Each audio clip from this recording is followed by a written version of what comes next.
আচ্ছা, আপনাদের এই শাপলাগুলো মূলত কোন কোন জায়গায় যায়?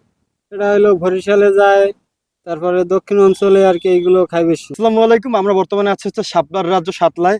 তো এখানে হচ্ছে এই বাইরে হচ্ছে শাপলা বিক্রি করে, এখানে হচ্ছে বাইরের কাছ দিয়ে জানবো যে এই শাপলাগুলো কোন কোন জায়গায় যায় বাংলাদেশের। ভাই ভালো আছেন? হ্যাঁ, ভালো আছে। আচ্ছা, আপনাদের এই শাপলাগুলো মূলত কোন কোন জায়গায় যায়? এটা হলো বরিশালে যায়, তারপরে দক্ষিণ অঞ্চলে আর কি এইগুলো খাই বেশি।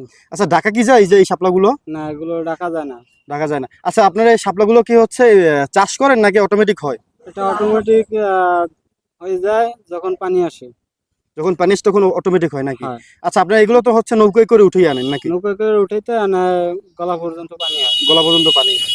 তো এগুলো হচ্ছে আপনার মোটামুটি এই 2 মাসই তো মনে হয় শাপলার এই সিজন থাকে। হ্যাঁ, পানি যতক্ষণ আছে ততক্ষণ এই সিজন থাকে, যখন আবার পানি কমতে থাকে তখন মানুষে কাটা মানে জলা করে ফেলায়, বুঝছি, তারপর ধান বুঝছি। চাষ করবো।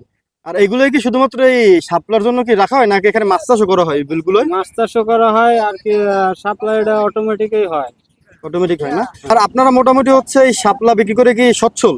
হ্যাঁ, আমরা এই শাপলা বিক্রি করে সচ্ছল আর কি। সময়তে কাজ যখন না থাকে তখন এই এই কাজগুলো সিজনে। করেন? জি। মোটামুটি ভালো টাকা একটা ইনকাম করা যায়। হ্যাঁ, মোটামুটি হয়। তো আপনারা যারা হচ্ছে এই শাপলার রাজ্য সাতলায় ঘুরতে আসতে চান তারা আসতে পারেন, এখন কিন্তু সিজন শুরু হয়ে গেছে।